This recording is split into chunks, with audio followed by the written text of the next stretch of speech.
हामी संसदमा यस विषयमा राम्रो छलफल गर्छौँ। यो हाम्रो भूमिका भनेको प्रतिपक्षीय भूमिकाको कुरो होइन। हाम्रो भूमिका प्रतिपक्षको भूमिका होइन, राष्ट्रिय भूमिका हुन्छ, राष्ट्रको हितको भूमिका हुन्छ, त्यसको पक्षमा हुन्छ। हामी प्रतिपक्षको भूमिकामा आफूलाई प्रस्तुत गर्छौँ। म साथीहरूलाई आग्रह गर्न चाहन्छु कि हाम्रो दलीय यो कानुन त छलफल त दलीय आधारमा होला। कानुन निर्माण भएपछि त दलीय कानुन त निर्माण हुँदैन नि, यो त राष्ट्रको कानुन निर्माण हुन्छ। त्यसकारण यसमा दलीय प्रश्न होइन, राष्ट्रिय प्रश्न, दलको हित होइन, राष्ट्रको हित, यसलाई ध्यानमा राखेर हामीले छलफल गरेका छौँ। छलफलको मकसद पनि त्यही हो, उद्देश्य पनि त्यही हो। त्यस उद्देश्यमा आजको छलफलले यस विधेयकको सन्दर्भमा यसका कानुनी पक्षहरू, यसका अरू व्यवहारिक पक्षहरू, विभिन्न पक्षहरू, अहिले म यहाँहरूले म आइकन उठाएका धेरै महत्त्वपूर्ण विषयहरूमा पनि अहिले प्रवेश गर्न चाहन्न, किनभने मलाई पनि समय छैन। अहिले अर्को मिटिङमा म हिँड्नै पर्नेछ।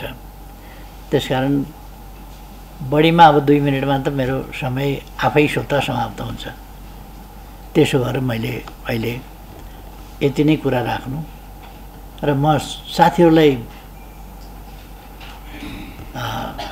नेकपा एमाले संसदीय दलको नेता पनि, पार्टीको अध्यक्ष पनि, दुईटै हिसाबले पनि धन्यवाद भन्न चाहन्छु। किनभने हाम्रो दललाई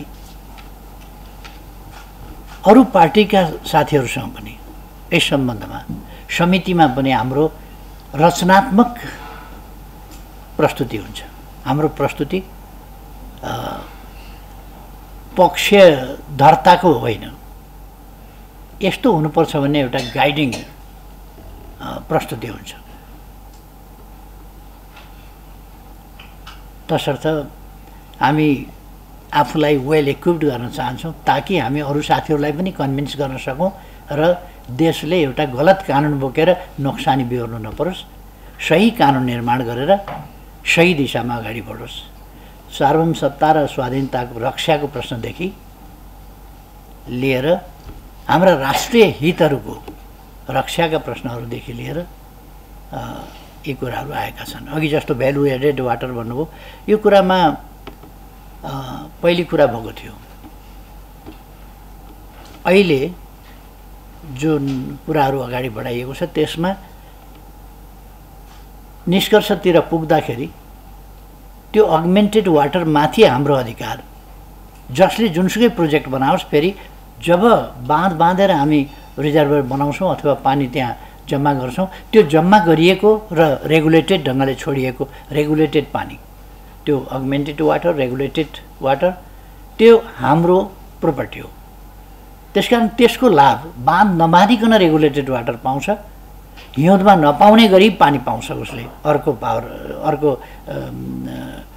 अर्को प्रोजेक्ट गर्नेले त्योभन्दा तल अर्को प्रोजेक्ट गर्यो भनेदेखि माथिल्लो प्रोजेक्टको लाभ, त्यहाँको कस्टको लाभ पाउँछ र त्यो भ्यालु एडेड वाटरकै रूपमा हुन्छ र त्यो भ्यालु एड चाहिँ हाम्रो प्रोपर्टी हुन्छ। यो कुरामा अलिक सतर्कता नदेखिरहेको पनि स्थिति छ। त्यो साथीहरूले अगाडि पनि उठाउनु भएको छ। यस्ता थुप्रो प्रश्नहरू छन् जसलाई हामीले कानुनद्वारा नै स्पष्ट पार्नुपर्ने आवश्यकता छ। कस्तो कुरा कसरी गर्ने, कस्तो दिन सक्ने, सरकारले G2G गरेर दिन सक्ने अथवा B2B जस्तो G2B गरेर दिन सक्ने या G2G गरेर दिन सक्ने कस्तोमा चाहिँ हो त त्यो। अनि सबै एकै हिसाबले जान हुँदैन, त्यसमा कसरी जाने भन्ने कुरा कानुनमा बढी स्पष्ट ढङ्गले राष्ट्रिय हितलाई केन्द्रभागमा राखेर नै गर्नुपर्छ भन्ने मलाई लाग्छ।